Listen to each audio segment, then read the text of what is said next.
may spacer yan mga kapatid, ano. 7 cm yan, 3 inches. Bali may gravel bit din siya, para hindi siya nakalapat dun sa ano, yung parilya hindi nakalapat dun sa may lupa, kaya kailangan natin maglagay ng ano, spacer block.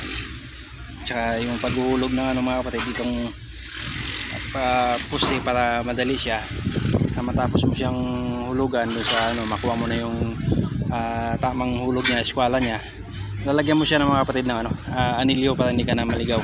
Bali dyan uupo yung ano, yung kulom natin dyan uupo para madali, hindi siya maliligaw. Ayan, bali ano, dalawang puste na lang ang ano, ukaya. Nag-uupay pa yung ibang mga kapatid.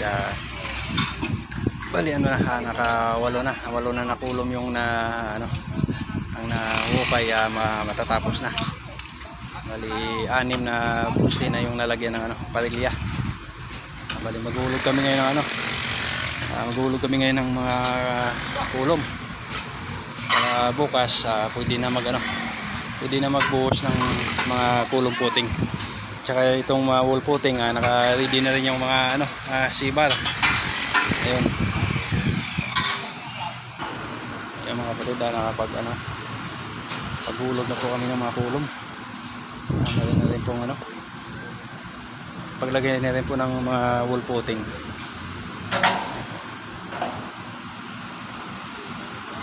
Bali bukas yung mga alas 10 pwede na kami magbuhos. Bali matatapos na itong ano, wall puting na lang, at saka yung isang ano, yung isang kulom.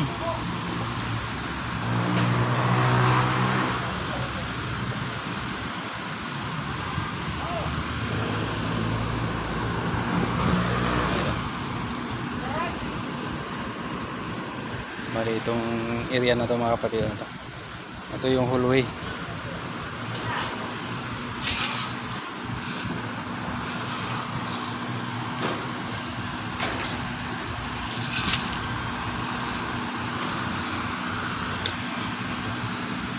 Bali ito na lang isang ano, isang kulom na lang hindi pa nahukay. Bukas umaga matatapos na ito. Para mga bandang alas 10, pagkatapos ng break time pwede na kami ano, magbuhos para ano, sunod na araw pwede na makapag ano, forma ng ano, kulom. Ayun, bali yung kulom pala mga kapatid, ano, isang 5, dalawang 10, tatlong 15, rest ano na, rest to 20 na hanggang ano, taas. Yan. Yan po yung design ng bakal niya. Bali 6 siya na ano, 6 na 12 mm. Maliit lang yung mga kapatid kasi ano lang siya, wala naman siyang ano, wala siyang taas, kaya yan lang ang design ng bakal niya. Pagka ibang building yung ginagawa namin, depende sa ano, taas ng ano, gagamitan ng 16 mm. Pagka may ginagawa kami ibang opisina, bali ano, 8 16 mm yung ginagamit namin. Ayun.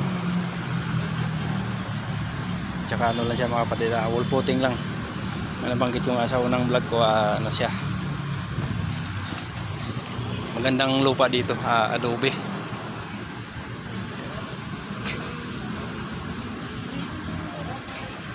Bali yung ano ito kapatid, yung kapal po ng ano niya, buhos niya ano, 30 cm yung ano, kulong puting. Tapos yung wall puting mga kapatid, ano, 20 cm by ano, 40. Ayan.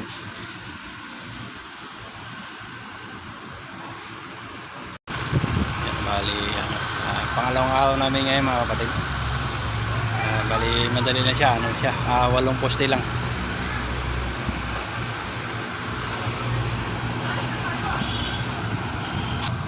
Bali dito mga kapatid, yung harapan mayroon pala dito ano yan, mayroon nito na walkway, 1 meter siya, 1 meter din dito, naka-eskwala. Bali yung walkway niya ano, pebbles, naka pebbles dito mga kapatid.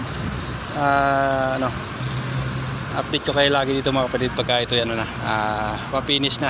Kukunan ko ng video ito hanggang sa matapos para ano, ma-share ko sa inyo ang mga gawa namin dito.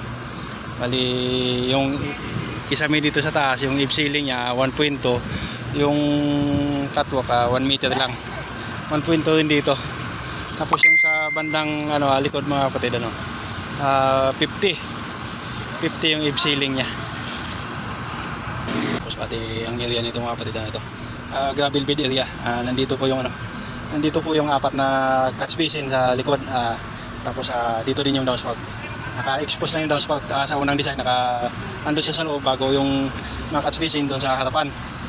Nagbago yung design ng mayari, dito na yung ano, dito na yung mga catch basin sa ano, likod, 4 na catch basin. Ayun, pagka na ano, madali na ito mga kapatid, pagka nabuhusan namin yung mga kulong puting, ano na, magpupurma na kami ng mga kulong para mabuhusan. Mauna po muna yung mga kapatid yung ano, kulong muna bago ano, bago asintada. Bali pupurmahan muna yung lahat ng kulong bago bubuhusan. Pagka baklasan na ano na, asintada na. Ayun, para ano, mas mabilis mga kapatid yung ano, yung ganung proseso ng trabaho. At saka ano, mas matibay siya mga kapatid. Ano mo talaga yung ano, ang sukat ng tamang sukat ng kulong, makukuha mo talaga. Hindi katulad nung yung tapa lang yung ano, yung forma do sa CHB.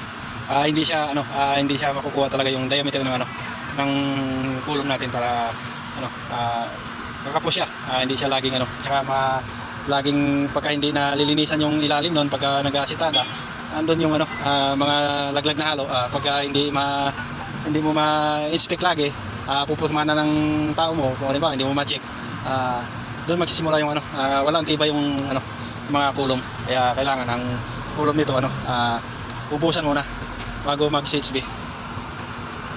Bali ang laki nito mga kapatid ng ano, kulong ano, 40 by 20.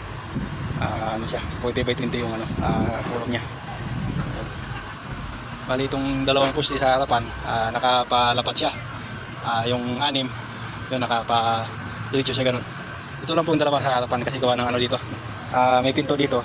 Itong area na to, CR. Dalawang CR yung sa harapan. May isang CR dito sa ano. May isang CR dito mga kapatid sa likod. Yung tapat ng CR sa likod dito yung ano, storage. Yun. Ito yung pinaka-hallway. Magkakaroon dito mga kapatid ng ano, yung dulo na to, magkakaroon ng catch basin dito. Magkakaroon siya ng slab sink. Yun. Para sa ano, dito po yung kung maghuhugas yung mga ano, dito maghuhugas sa mga map. Yan. Mas pati dito yung area ng ano, mga kapatid, area ng septic tank. Yan yung ano, dito yung linya niya. Tapos diyan, tapat siya dito sa ano, tapat siya dito sa may ano, may ano, may kapatid, may rampayan diyan mga kapatid. Bali ito mga kapatid, pagka kumpleto lang yung materyales, hindi na bibitin sa materyales, 3 linggo lang mga kapatid makikita na yung forma nito. Bali angat na siya. Anong unang ginawa namin dito, yung sa unang video, bali 4 na linggo, nakapag-ano na ako, nakapag-trimming na ako. Bali dito, medyo mabilis-bilis ito ngayon gawa na ano, may nagre-require ako ng tao mga kapatid, para may pulpas yung tao dito para ano, pagka mayroong bubuksan na panibagong project, pwede ko nang ano, pwede na ako magbawas dito para mabuo yung kabilang grupo ulit, para pagka ano, tuloy-tuloy dito. Mali ano lang ito mga kapatid, maliit lang naman ito, 13 meters by 4.4. Maliit lang siya. Mali simple lang, ano na, kumbaga gamay na yung ano, trabaho dito, gawa na ano, pang ilang project na namin itong ganitong ginagawa. Medyo nakarami na kami ng ganitong ginagawa, kaya halos kabisado na rin ang mga kasamaan ko ng mga tao ko. Medyo ano, kahit na pwede na silang iwanan pagka pagbubong na, pwede nang iwanan. Pwede na kaming ano, yung mga tao pwede na ilipat sa kabilang project pagka mayroong bubuksan na ibang project, pwede na siyang ano, pwede nang iwanan. Ayun mga kapatid, bali pagka lagay po pala mga kapatid ng ano, steel para siya, alternate siya. Dito yung ano, kabila, yung kabila, dito naman sa kabila yung ano, bali alternate siya mga kapatid para matibay siya. Hindi siya tapat-tapat. Dito mga kapatid, hindi siya tapat-tapat. Alternate siya mga kapatid yung ano, hook niya. Kaya matibay mga kapatid. Tapos yung mga ano mga kapatid, yung mga gilid na yun, bago siya bubuhusan, lilinisin muna yung mga sulok na yan. Kailangan hindi siya nakasahid mga kapatid sa ano. Mayroon siyang ano doon, kubiring doon sa ano, lupa. Pagka nakalapat kasi sa lupa mga kapatid yung mga bakal, mawawala yung tibay ng ano. Doon magsisimula yung ano, kalawang. Kakainin ng kalawang yung ano, yung bakal. Kaya mawawala sa tibay. Babawasan yung tibay ng ano, pundasyon pagka nakalapat sa ano, kadikit sa lupa yung mga ano, mga bakal. Bali yung ano yung mga kapatid, yung wall putty yung mga kapatid, bali ano, tatlong 12 mm yan mga kapatid. Bago yung pinaka sibar niya, 10 mm.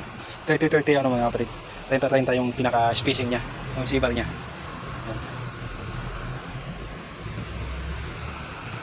Tapos yung halo nito mga kapatid, kailangan ano, 1 2 3 yung buhos ng ano. Kailangan na class A yung buhos ng puting niya. Pating itong ano, kulong. Kailangan matibay. Bali yung bubong pala ito mga kapatid, ano siya, lactal type lang. Yung tubular na ano, 2x4 by 2.0 yung gagamitin dito ano. Bago yung pinakapamakuha niya mga kapatid, ano, 2x3 na sipalins. Ayos na. Ako na mga kapatid, bukas ulit. Maraming salamat sa inyo mga kapatid. Huwag niyo kalimutan na like and share and subscribe yung aking YouTube channel para updated kayo lagi sa aking susunod mga video mga kapatid. Maraming salamat mga kapatid.